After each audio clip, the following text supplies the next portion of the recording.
Okay, good evening and welcome to Community Forum. I'm your host, Byron Campbell, and of course our co-host, Chris Diali. Good evening, Chris.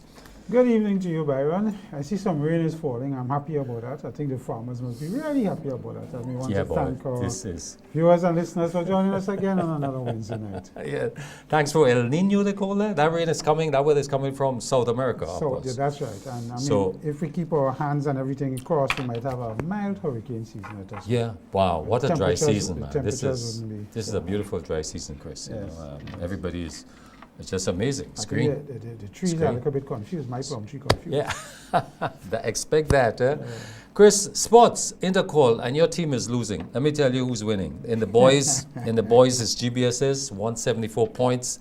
SAS at 152. Man, SAS is behind second. And of course PBC. I'm back in PBC, of course. And in the girls, in the female section, St. David's secondary at 122 and SAS is at 111. Interesting, SAS is running second in both categories. Yeah. I mean, SAS is poised to create some excitement on the last day because they're not too far from, and you know the relays has been happening, a lot of the big events has been happening on the last day. So let's see how that goes. I am proud of my PBC boys. I mean, yeah. You know, years ago we used to be done in one before the last, two before the last, we know, number 3. Yeah. So let us hope they could come up to number 2 or something. Yeah. Well, my spouse is SAS, and I'm obligated to support her in this particular intercall for good reasons. Yes. You may not get, you may be sleeping outside. So we look forward to see what happens tomorrow. Chris, making the news again this week is a Ponzi scheme.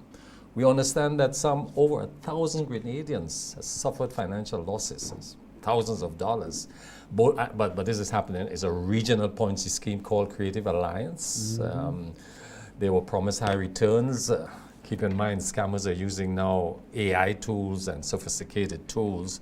But who were the vulnerables here, Chris? Well, it would appear that in Grenada's case, I think is Devon's Rashi wife was a lead marketer in this case. So you would suspect a large percentage, and I don't have the figures, would have been within the religious community, of course.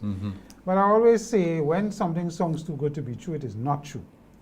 And when you hear about these returns that people are promising you to get, you know you have to, all antennas need to go up and you need to be careful that something is wrong about this. And in normal investment schemes, you don't get these kind of returns. And people are either a little bit too greedy or they're expecting too much out of, and then they put a trust in people and that causes problems. I mean, we just had a big launch of UTC from Trinidad, launching a fund, and that is backed by the OECS Securities Commission. And I mean, that is something you could go on, but you'll never hear the kind of returns or what I suppose they're promising in these Ponzi schemes. And people need to be a little more careful about their hard-earned money. You're hearing people take loans and to put money in this thing, and we went down the road with SGL. I hear a lot of health workers, teachers, people you expect should know better than this. You know, it's very, very unfortunate. But where's FIU in this, since they should have been alerted to this? There was a lot of campaigning locally on this. FIU could only advise you, it's not an illegal thing if you decide to take your money and put it where you want to put it. But the scheme is illegal, not so? Well, it depends. And the scheme is the jurisdiction is off Grenada, it's not within Grenada. That's right. It's not registered here. Not registered here, so there is very little FIU could do from that point of view. But most FIU, we have a thing with Nigerians promising people monies that they win in a thing that they never partook in. Yeah, I've received some of those mails. Right, and people send money to these people. FIU will come in and say, well, you need to be careful, but they still go ahead because they believe that they will get these monies that they have been promised. So... Well, I hope this experience teaches all and sundry that if it's too good to be true, it's not true. Yeah, I mean, we can't say that, but I believe it boils down to greed. Chris, alarming, the Ministry of Health put out a bulletin very alerting the community to an increase in sexually transmitted diseases, STDs. They say there's an upsurge in the advice against risky behavior, practice safe sex, get tested, vaccinate, educate yourself. What's contributing to this rise? Well, I mean, you remember, I think it was last year, we had an incident that hit the video, that hit the airwaves or the digital waves, you know, of sexual act taking place in the stadium and so on. And we have intercall going on now, so I suspect the timing of this is important to remind young people when they get, you know, involved to be careful what they're doing. But the STD issue is serious because, you know, you can die from it. If you get a serious dose of gonorrhea, for example, and you get septic, then you can die. So it is serious that the young people need to understand that, yes, you might get, you know, hyped up and so on, but you have to practice, if you want to practice sex, I mean, do it safely and not expose yourself. Because a lot of them probably don't know their status. And that's the next thing. You know, you don't go and test and see where you are. You start getting symptoms of these things, and they still don't go and test. So it is something that they need to be careful about, our young people in particular, and so probably some of the older guys as well. You know, so I think is a timely. You say that kind of low key, Chris, and probably some of the older guys as well. Well, yeah, I didn't hear you, Chris. I mean, some of the older guys are involved in very risky behavior. So it's not just the young people alone. But we need to, and I mean, I don't know how you could educate, because we had family planning with us years educating on things like that, and yet still we had to get a release like that coming out. So I mean, it's really a behavior pattern that needs to be looked at. Chris, I heard earlier this week, I heard an official from the Ministry of Fishery giving some facts, some data, and he pointed out that our export, they're talking about the amount of export we do to the United States, and they mentioned that our export of fish is $30 to $40 million. I assume you're talking EC dollars. This is not so, and it's important that we give the facts. The actual amount, 2023, the latest time we have data for, is 6 million US. And so that's about 16 million EC, so it's about that. Fruit and nuts, including nutmeg, make up about 2.9 million. Other fruits, I assume soursop and all these other fruits, make up $737,000. So about over the past 5 years, our export from Grenada to the US have decreased at an analyzed rate of 1.59%. So that means we moved from 15 million in 2018 to 13.8 in the last numbers we have. So it means that our export is dropping to the United States. So we just need to know that, where those numbers are. Yeah, I mean, the reciprocal tariff that Trump imposed, I mean, 10% on. We are a net importing country, as I always say, and we have a huge trade deficit with the United States, 300 million versus 13 million. Exactly. I mean, you can't compare it. At all. We import nearly everything. From the U.S., from hard goods to food, and you know, when we had Ivan, it was very clear that if a boat didn't come in a week, we in problems. We will starve. So I mean, we need to understand that.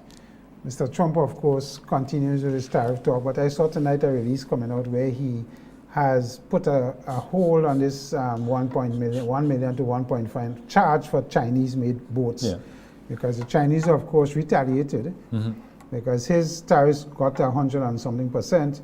The Chinese came back with 83 or thereabout percentage and countered his tariffs. And the issue is that obviously his advisors telling the impact would be too great for them. In the US as well, businesses will close.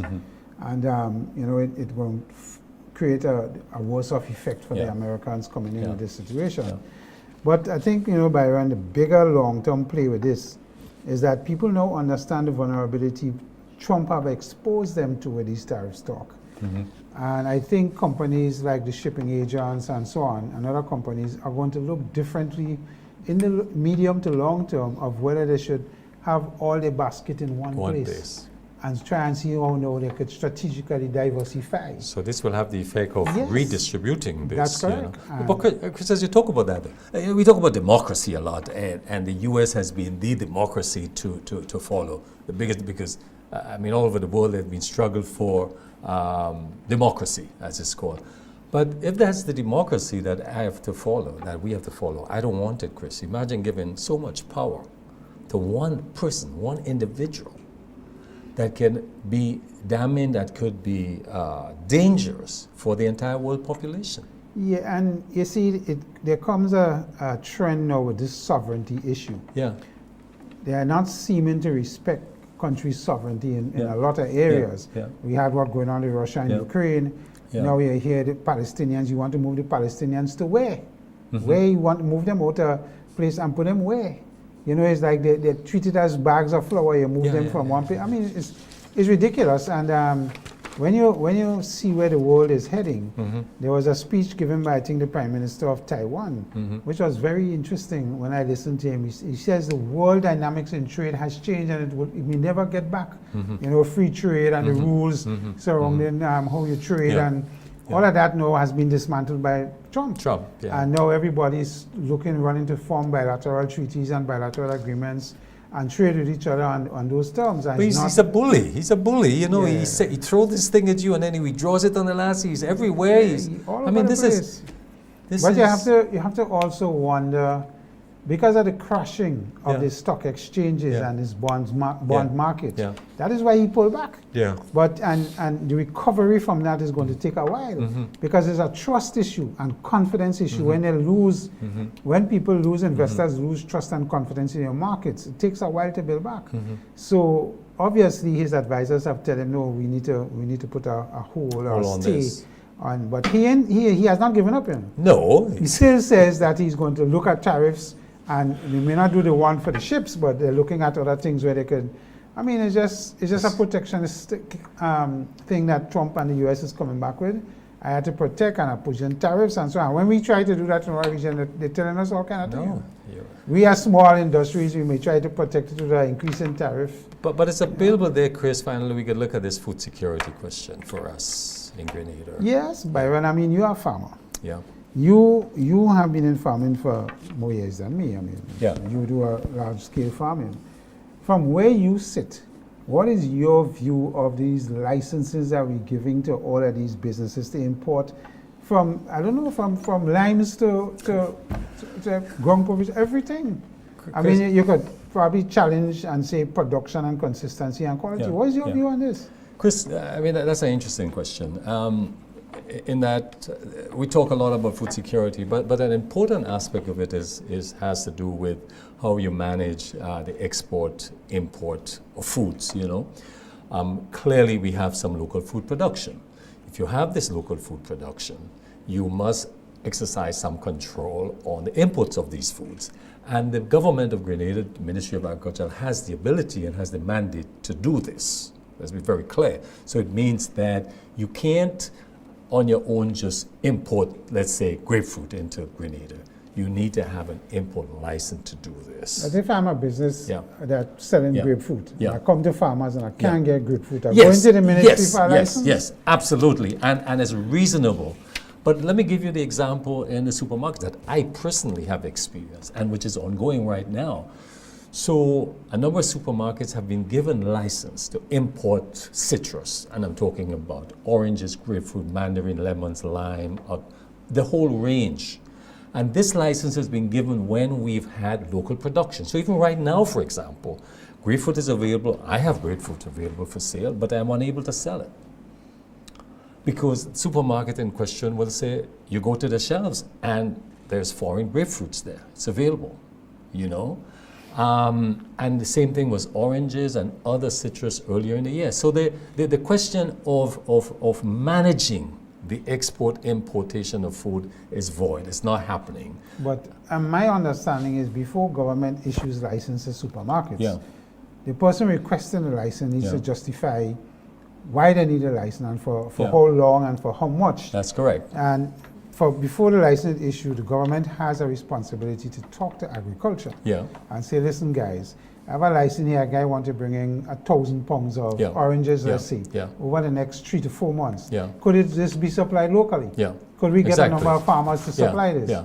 I'm not sure if that is happening. I mean, and so, no, I'm not sure either. So if you go in some particular supermarket, there's no local citrus all the citrus that are there are foreign imported citrus, and you will know that they are treated also with preservatives, and so and at least if there's no problem with selling what is imports, but at least if there's a local produce available, it should be there. There was one time, Chris, I actually went into one of those supermarkets with samples of orange, mandarin, grapefruit, lemon, limes, the range of citrus, with samples, a bag of each, still waiting for an order.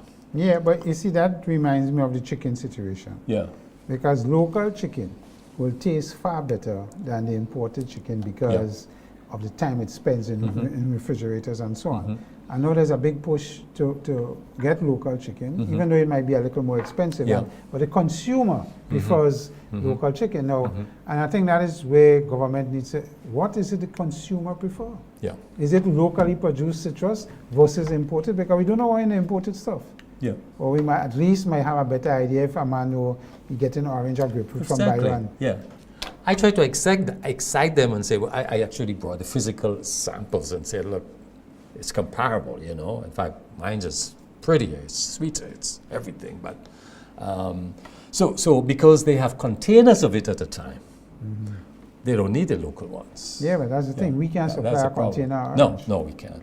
So I think when we look at the food security, we have to look in a holistic way. I support the policy of supporting backyard gardeners, helping households to be more self-sufficient and more independent. I think this is a positive move. I support the initiatives with the livestock. What about the Guyana initiative? Because well, I want to talk about that now. Guyana has offered 25,000 acres of lands, inviting investors to come in. To do agricultural production. I think this is a beautiful offer. I mean, couldn't get any better. And I believe the Guyanese will also help with some of the financing. So that's the way to go, because we have to look at it as a regional initiative. Well. We can't allow ourselves to be so vulnerable for food. It's scary to think about it. When you thought about 9/11, remember that, and then we had COVID. I think we could do a lot more with what we have, Chris. I think so too. I mean, if we use the science and we do greenhouses, we could get more consistent quality and production. So, viewers, this is all for Chit Chat. We'll be back with Chris. Yeah. We'll be back with Dr. Edwards, who is the head of the National Training Agency. Yeah. And she'll be accompanied by Kate Julian, who is the M&E officer. As our guest this evening, we're talking vocational training and many other things. Yes. Viewers, stay with us. We'll be right back.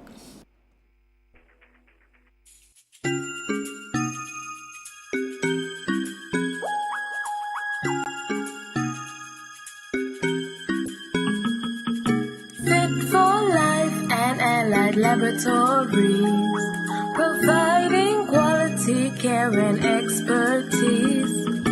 Fit for Life and Allied Laboratories, see our in-house doctors and our pharmacies. Get expert care and quality tests. When it comes to your health, you deserve the best. Fit for Life and Allied Laboratories, we're taking care of Grenada.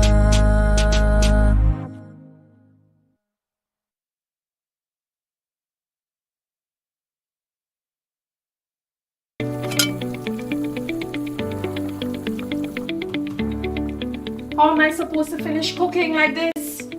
I wonder if climate change is behind all these water shortages. Time to think about the future. It's really time to invest in a proper water storage tank,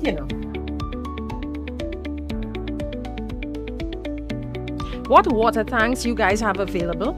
We have 450 gallons for a family of 3, 800 gallons for a family of 5, and 1,000 gallons for a family of 7. Purchasing any of these tanks will ensure that you have enough water stored. Don't be like me and wait until you're out of water. Be smart, be prepared, invest in a proper water storage tank today.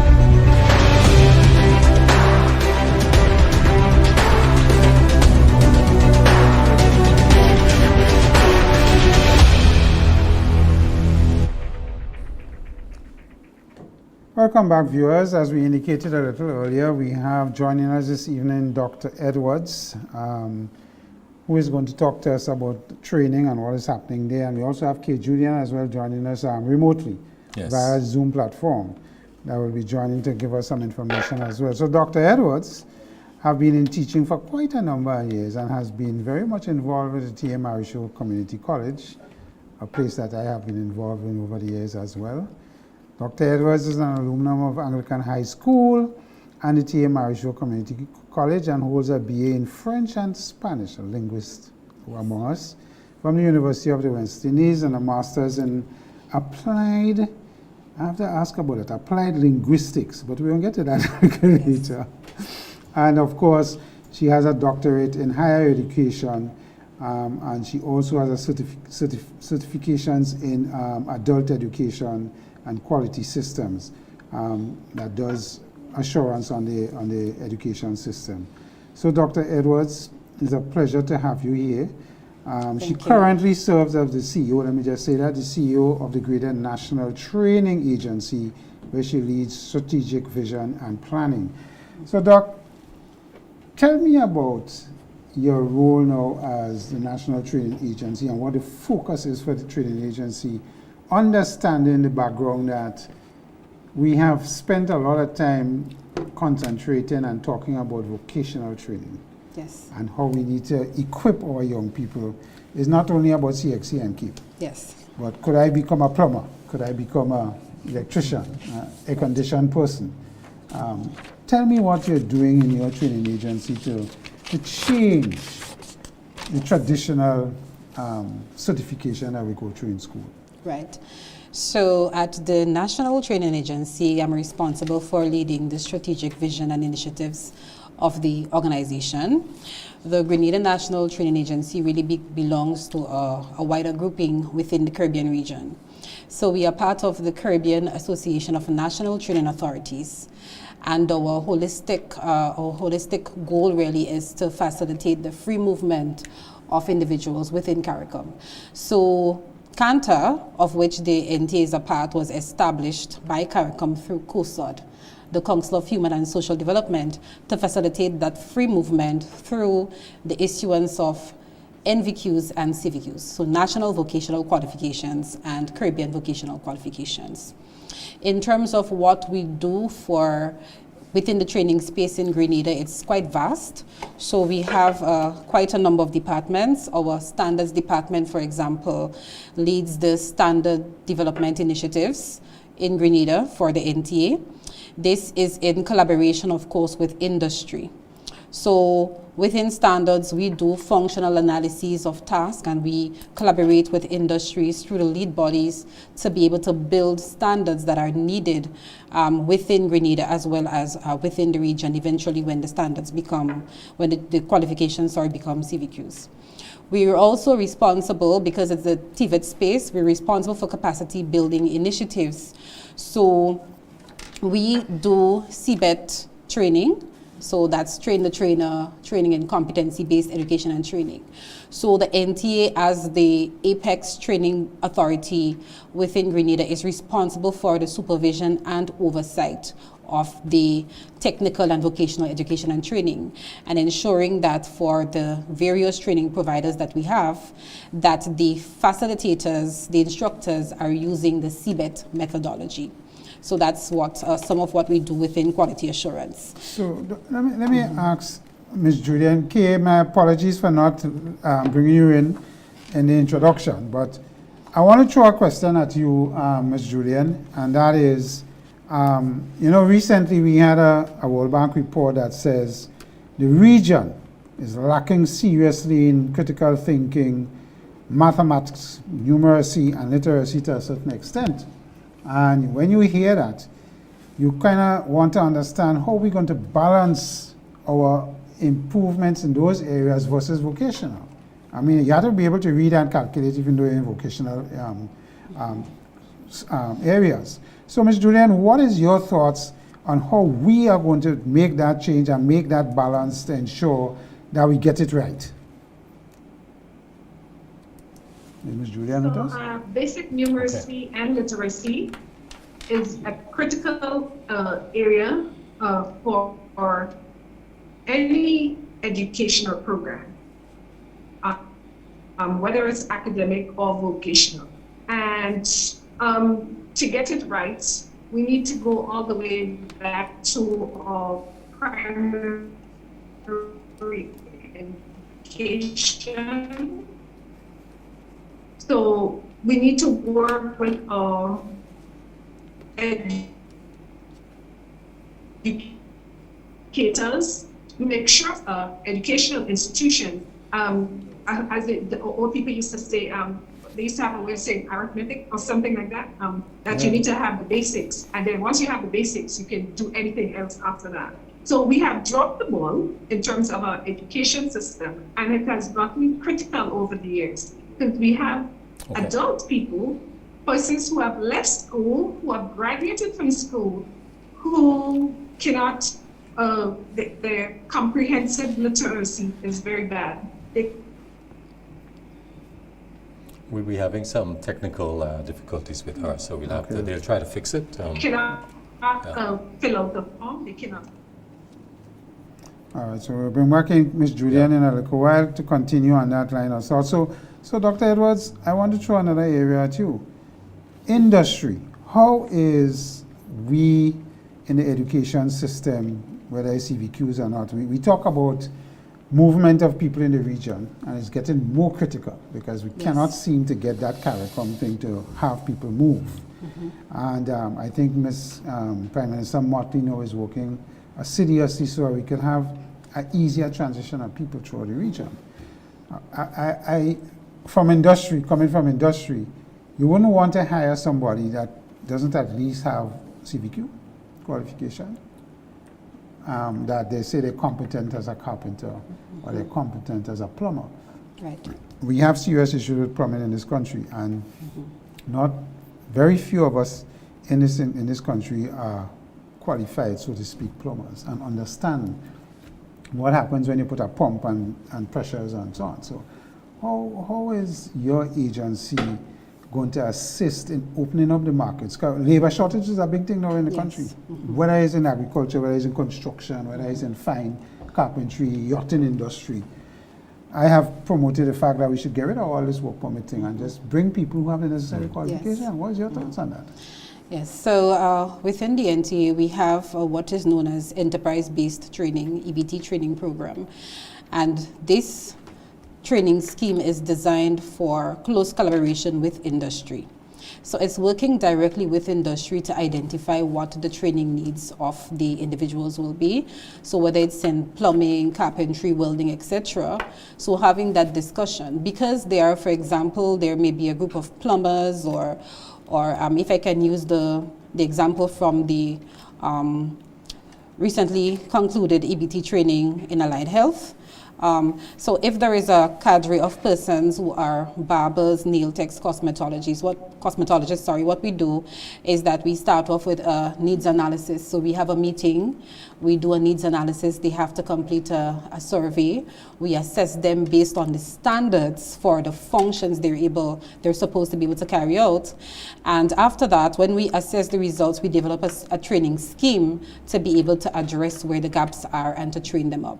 So the conversations we have been having this year is apart from those, because what we see happening is that we have individuals who will walk in, and these are, for example, APL candidates, assessment of prior learning. So they have been working, whether it's in plumbing, in areas of agriculture, and so forth. They will come to the NTA to do what is known as the APL, where they are assessed and then they're given that opportunity to train up. So what we saw happening is that when it's a project like with the EBT, there is that large uptake, right? So you have over 150 persons. When it's youth in agriculture or any other sponsored project, whether it's through SAGE, Sky, etc., the uptake is very large. So what we have been discussing this year is to have closer collaborations with the enterprises, to have those conversations for having their members train up. We have recently, we had a meeting with the Ministry of Climate Resilience. We're looking at a partnership with that ministry to for level 3 training, photovoltaic panel installations, because they are young people, or I should say not just young, sorry, but you have employees in those areas who definitely need the training. So we are going to be moving aggressively, interacting with the enterprises, because we recognize that they are people who may say they are plumbers, they're carpenters, etc., but not necessarily functioning at the level at which they should be. So we do recognize there is that need, and through our EBT and APL programs, we are going to be having that closer conversation with the enterprises. I had a conversation with a couple of welders about 2-3 weeks ago, and in the welding industry, a lot of guys feel because they could weld two pieces of metal together, they are welders. And they leave where they were training and getting training, and they go and they advertise themselves as, I'm a welder, no, I could do this kind of thing, you know. So not understanding that welding is a science of its own right. Yes. How you put metals together and how it interacts with the metals and change the composition. And a lot of them probably don't have that skill, but they figure they could tack two pieces of metals together and they're good. How is your agency going to deal with that? I hear you talk about assessment training and what is happening there, but how do you get them to get the technical part of the training and understand what they're doing? Right, so just to clarify, at the agency, we are the training authority, so the apex body. And through our quality assurance mechanisms, this is where we have to have the oversight for the training providers. So the training that we do is a CBET, competency-based approach training, train the trainers. But we actually collaborate now with the training providers. So whether it's TAMCC, NULO, Carlos Light Electrical, etc., these are the training providers who will be doing the training, right? So in order to be able to address that particular challenge, we need to have those rigorous education drives, because as you pointed out, a welder might think because I can put two metals together, I can weld, but there are different levels. So what one can do at level 4, and at level 4, level 5, this is where one is considered to be a master in that particular field. But with a level 1 or a level 2 person believing that they can now work independently, that can't happen, because there are standards, there are functions they need to be able to perform. So we have been in conversation with the Grenada National Accreditation Board to have discussions about joint initiatives to discuss with the public on what are the different qualification schemes, how the qualification schemes align, as well as to have that quality assurance oversight about who does what. And if I say I have a level 3 qualification in welding, what does that mean? What is that equivalent to, and what are the different functions I can perform? Well, we still find, let me ask you this question this way.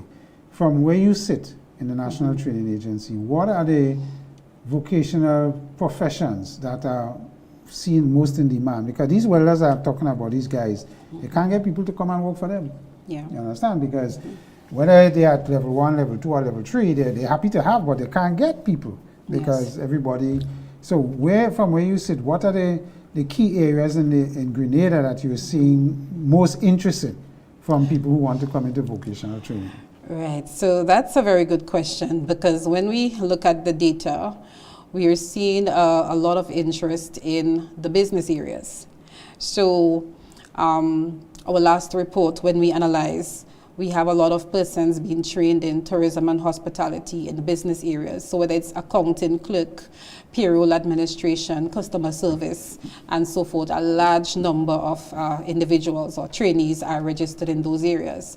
In terms of where the needs are, when we look at the most recent labor market survey published February 2025 by the ILO, the areas in which there is a great demand, there's a construction industry, of course.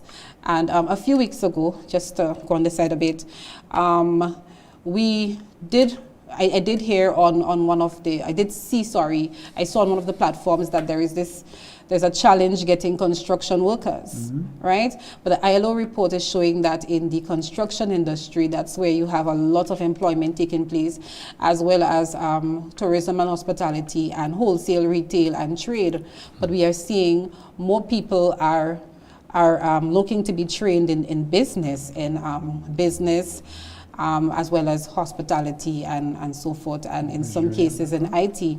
So we recognize that there is that bit of a mismatch because skills mismatch because the training really should be aligned with the labor market needs and not necessarily just what an individual wants to be trained in. And this is why I said for this year we are looking at our closer collaboration with our stakeholders, conversations with stakeholders about labor market. Just this week we had a discussion with the Ministry of Labor regarding the labor market surveys and what does that mean, because we do recognize that in bringing the information to the public, we do not just want to let the public know the training schemes we have, but the areas that are in demand. We're also seeing that growing or increasing emphasis based on government's priorities for the creative sector, the blue economy as well, very important. Given the changes in climate within the Caribbean region and how vulnerable we are to disasters, we need to look at the climate smart agricultural initiatives, and we do have standards for those. The issue of both building infrastructure that is resilient to climate, and we have a project that has been recently completed, Cantus Sidima project, in collaboration with the T.A. Marshall Community College. So we do recognize that the areas most in demand appear to be the business areas, tourism and hospitality, whereas the demand appears to be in other areas. So we need to address the skills mismatch in collaboration with our other stakeholders. So just for clarification though, we're talking about a national skills audit and a labor force survey. It's two different? They are two different things, yes. What has been done, just for clarification? The labor force survey has been done by the International Labor Organization. Right, but what we need to focus on now is the skills audit. Skills audit. Determine where we are and what we have. Yes. I understand Kay Julian is on the line. Yes. Ms. Julian, can you hear me? Yes, I can hear you. Okay. I'm sorry about that. I did not realize that my internet was off. That's okay.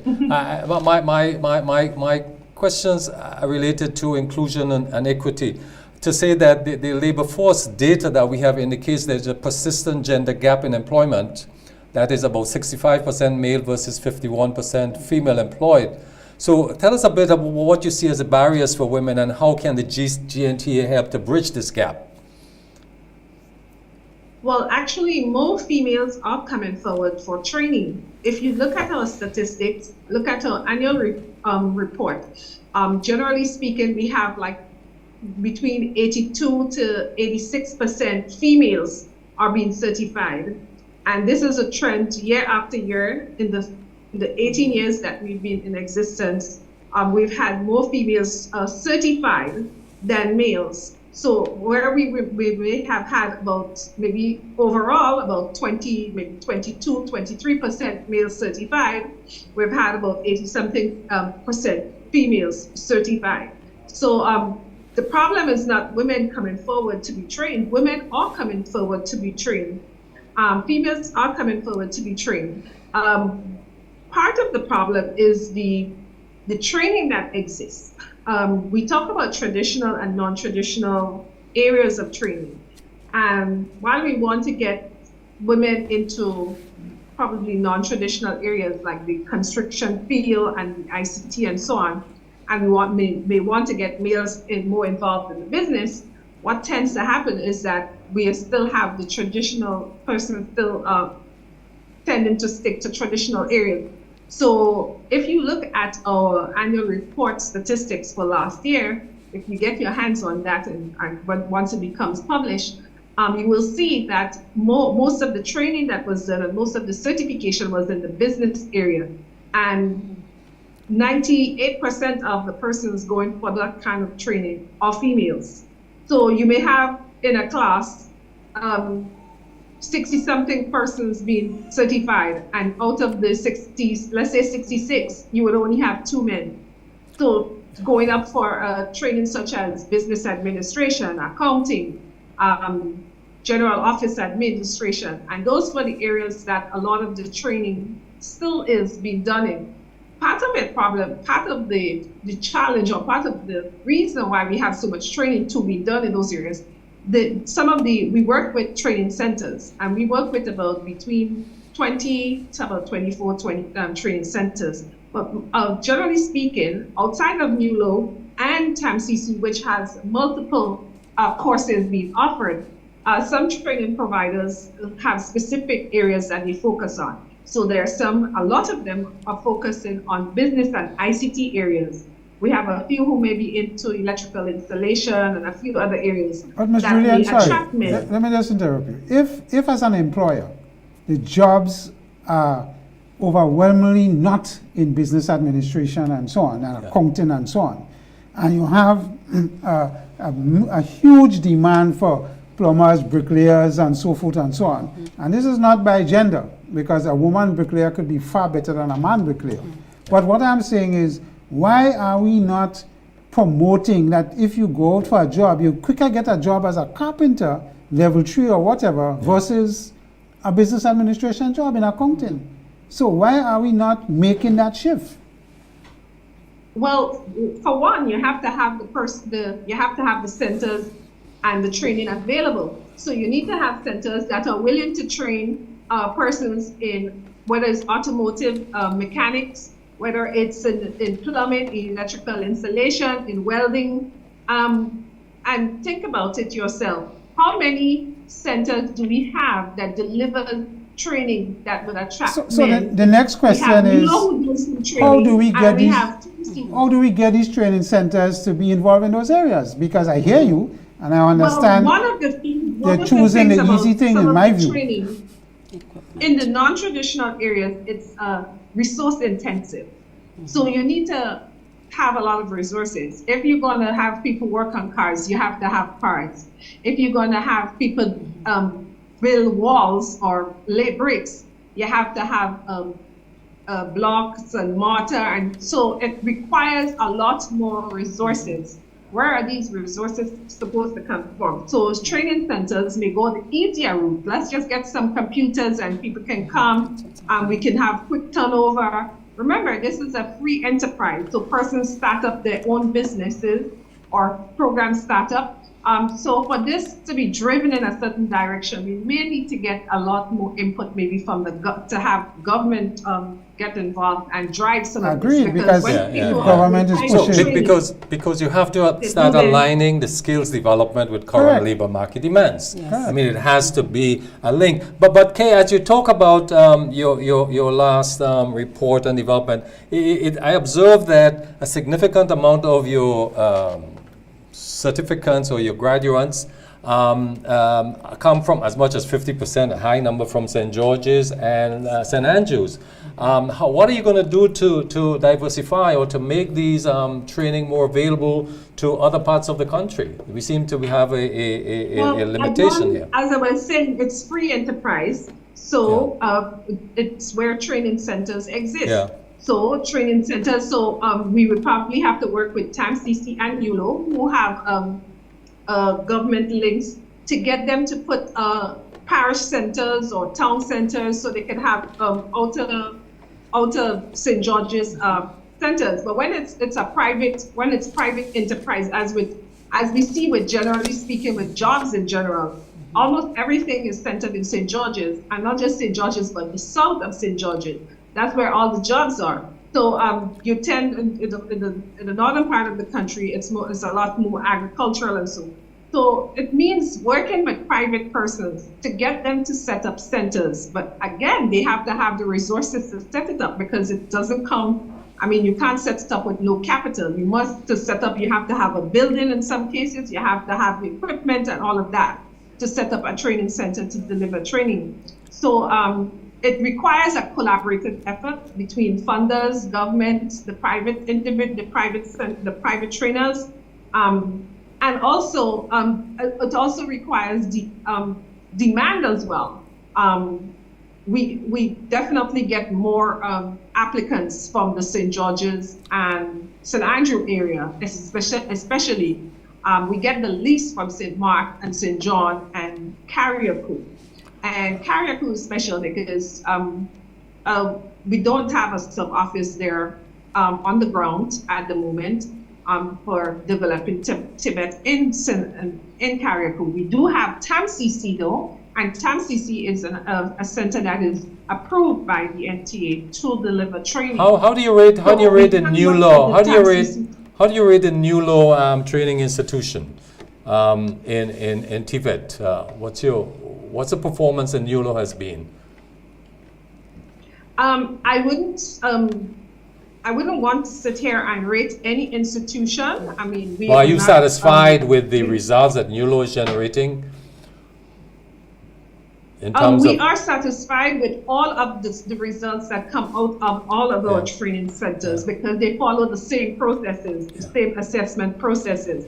What I would say about NULO is that they do certify. They are among one of the training centers that we issue the majority of CVQ, NVQ certifications for. So a large amount of the certifications that are issued by the NTA are for NULO graduates. But I wouldn't be able to sit here and rate because that's fine. That's fine. I will rate. Okay, Chris is going to rate that. As a person who were hiring people from NULO and others, NULO graduates are excellent. Yeah. They have the right aptitude. Yeah. Their skill sets are normally very well tuned.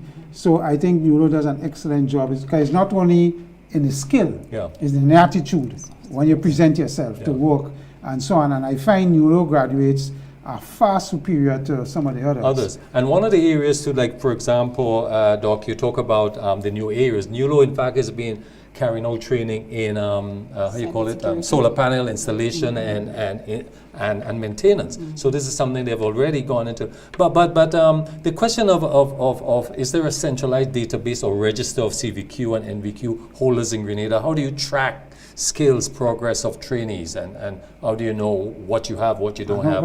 Is this happening? Right, it's not yet accessible to the private sector.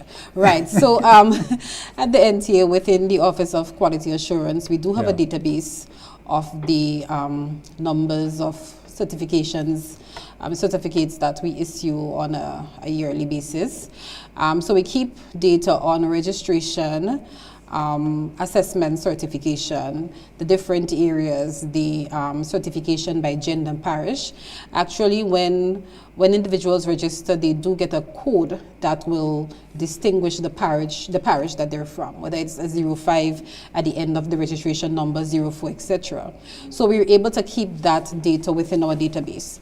We are currently collaborating with InfoServe, Trinidad and Tobago, to expand that database or to have a more developed management information system. So we do have the MIS. We are in the stages of piloting the MIS. We have registered the training providers in that MIS. And so through the MIS, the training providers as well as the trainees will be able to have access the data concerning their registrants, their trainees, the certifications, as well as trainees being able to have access to their digital badges and certificates and so forth. In terms of the access now, a more sophisticated system is needed. And this is where a labor market information system comes in. So apart from what the NTA will provide in terms of a MIS, where we have a registry or a database of qualifications, we would want to connect this to a labor market information system that will show not only the areas in which individuals are certified or certification by gender, parish, and sector, but also to show areas in which new training would be needed or retraining and upskilling.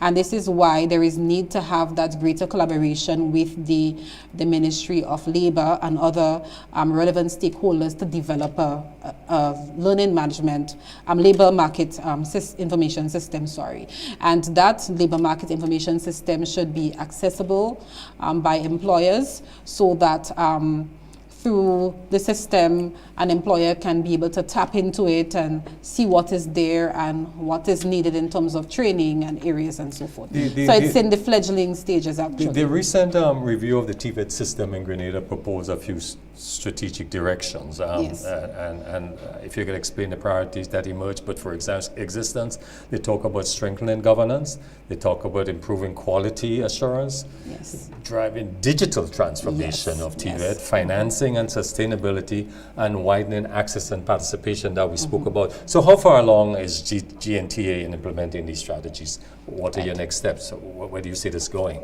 Right. So the TVET policy was developed 2023 and launched in 2024. And the 5 main tenets, as you have highlighted: quality assurance, the greater governance and oversight of TVET, financial sustainability, digitization. So if I can start with the digitization part. So a digitized framework for TVET will mean that we need to have a framework or a policy framework in which we can operate. Not just the need to say, okay, all the training centers and the NTA will need to have an MIS. So in terms of the digitization, we have been in consultations with the Commonwealth of Learning to look at developing an overall strategy, overall framework, so that we can have the digitization of TVET. We believe the framework is going to guide the strategy, as well as eventually partnering with other organizations to be able to provide the infrastructure. But we have started with discussions on the framework, scheduled to start in terms of having a consultant from CALL coming to collaborate with NTA members to do the research on what the framework can look like. So we have started in that regard.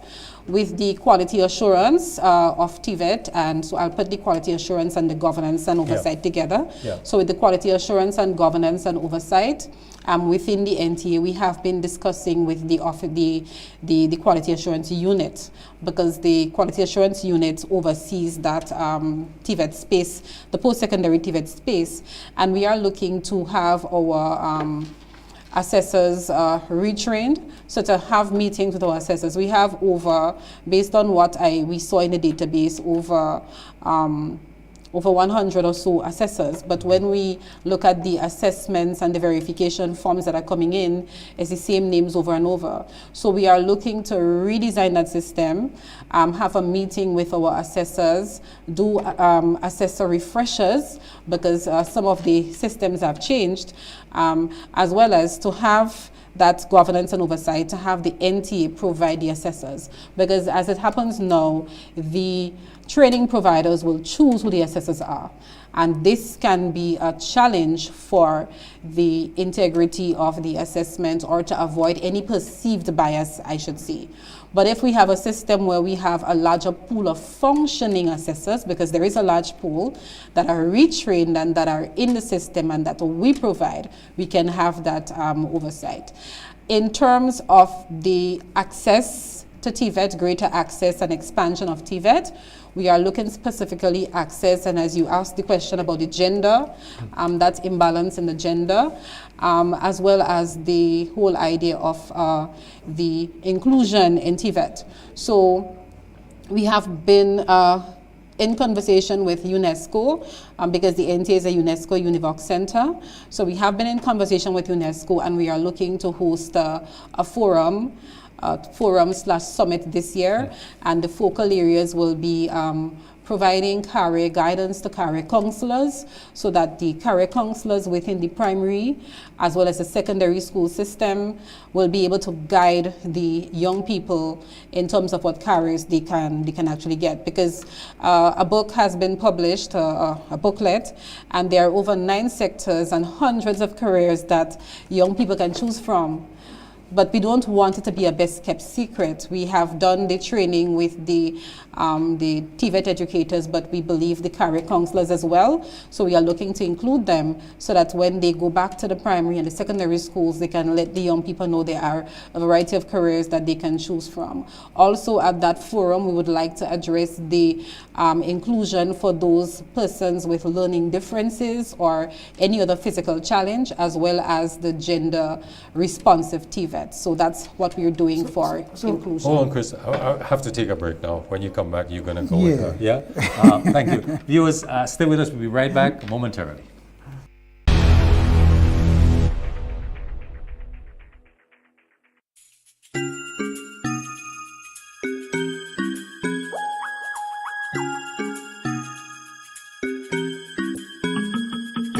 Fit for Life and Allied Laboratories, providing quality care and expertise.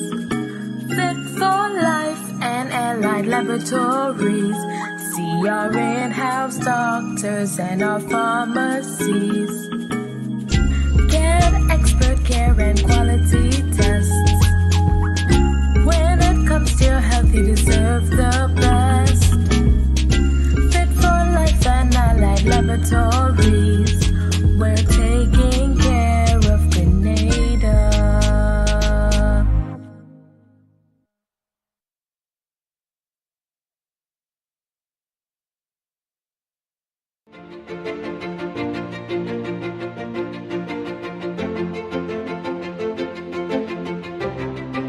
At Bailey's Funeral Home, we are always ready to respond to your call. And we are here, whether you have a question or need comforting words. We help to make what is usually a difficult time less challenging for you and your family. By taking care of your loved ones, treating them with honor, dignity, and respect as we would our own family.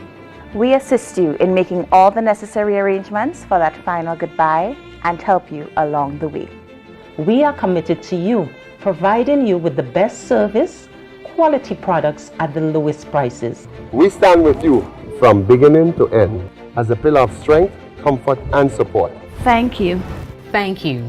Thank you For choosing Bailey's Funeral Home. The perfect tribute any family can afford.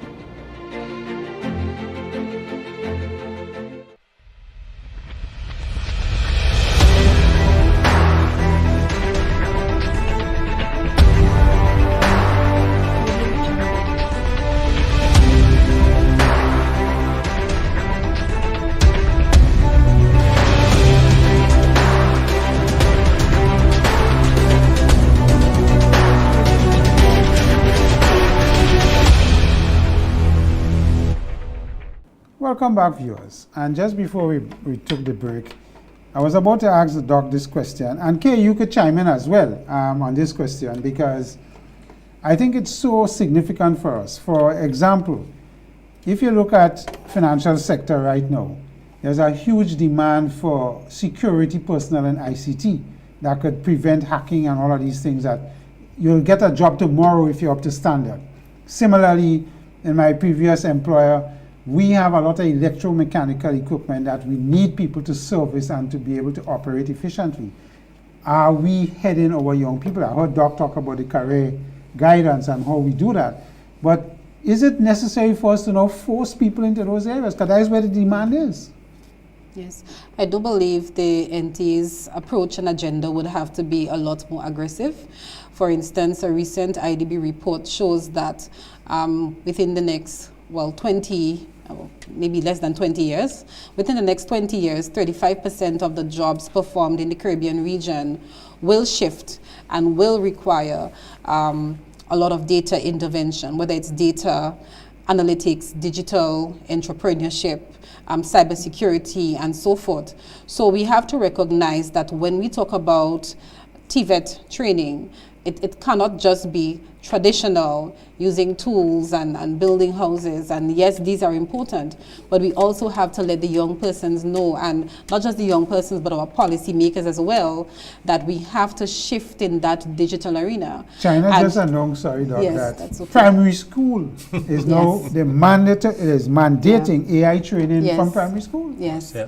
And they're preparing. Yeah, and we have to catch up to the times. For example, in 2023, I believe, members of the NTA participated in World Skills Americas in Barbados and Jamaica.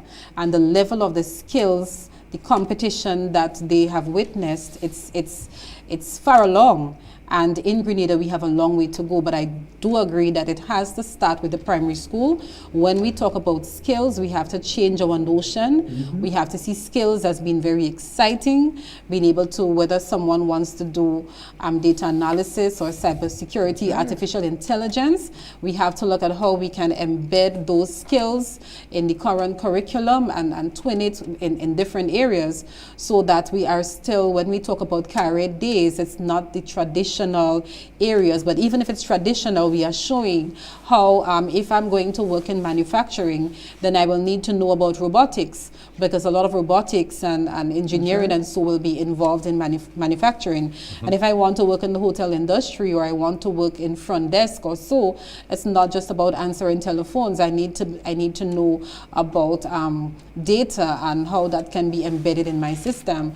So we have to rethink. We need to have the vigorous conversations on the ground with the going into the communities, interacting with people, having a lot more of these initiatives and discussions, speaking with employers, but particularly the going into the schools. So we do know that the ministry is responsible for primary and secondary, and we look at the post-secondary space, but collaborating with the Ministry of Education to speak to the young people, because this is where it all starts, at the formative stages. And of course, the equipment for the different schools would be needed.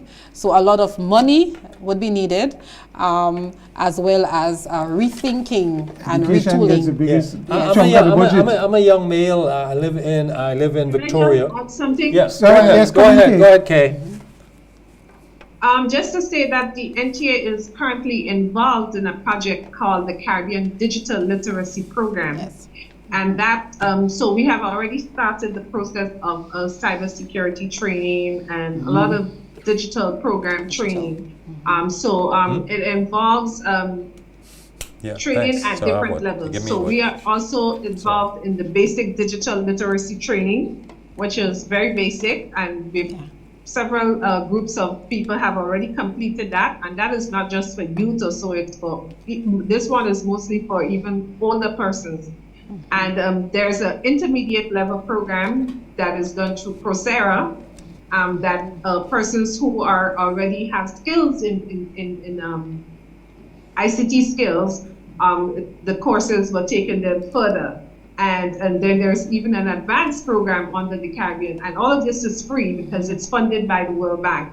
And so we've been involved in this for the past 2 or so years. We have to train 400 Grenadians through this project. And there's another project called DG4R, which is also a digital program as well, which will train another 300 Grenadians.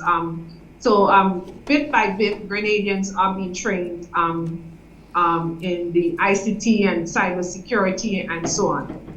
And this has been done through the ministry. Well, we're working under the Ministry of ICT on this. Okay, thank you very much. Final question to you. Is there a financing model, because this is always your sustainability, is there a financing model to make this system sustainable, TVET, without over-relying on donors or on government subvention?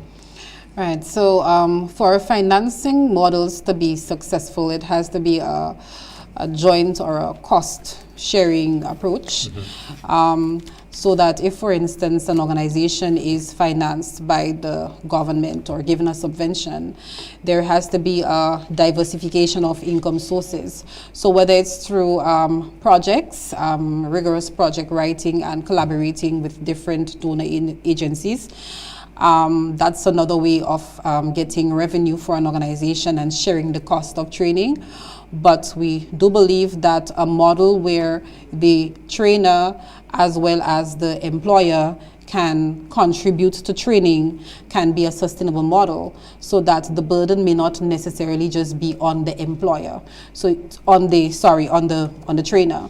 It's like a situation where you have a student wanting to attend university, and if it's something that will benefit everyone, then it has to be a shared approach.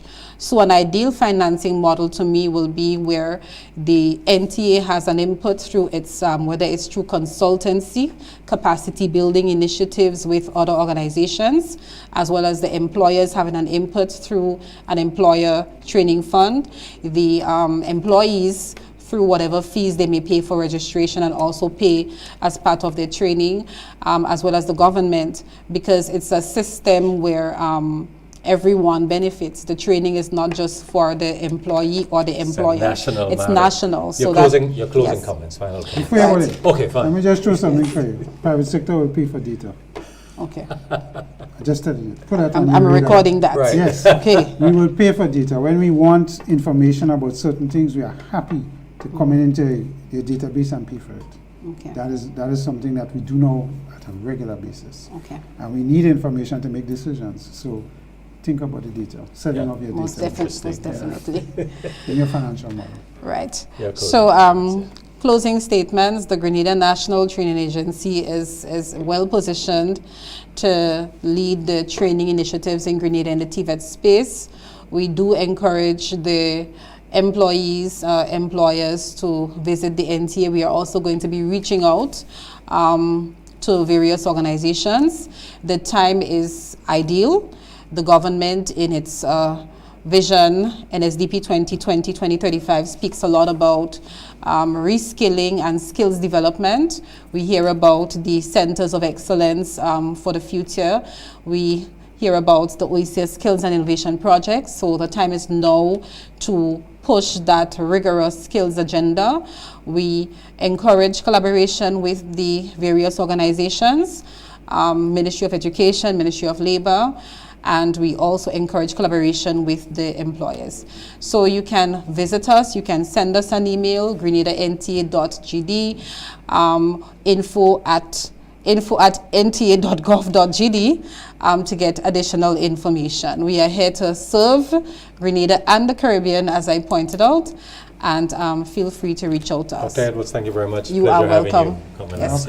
Viewers, thank you. That's all the time we have from MTV Community Forum. Thank Ms. Julian as well. Of course, Ms. Julian, thank you again for being, you joined us via Zoom. Thank you for your contribution, much appreciated. Our technical staff, thank you. We'll see you next week, same time, same place. Bye-bye.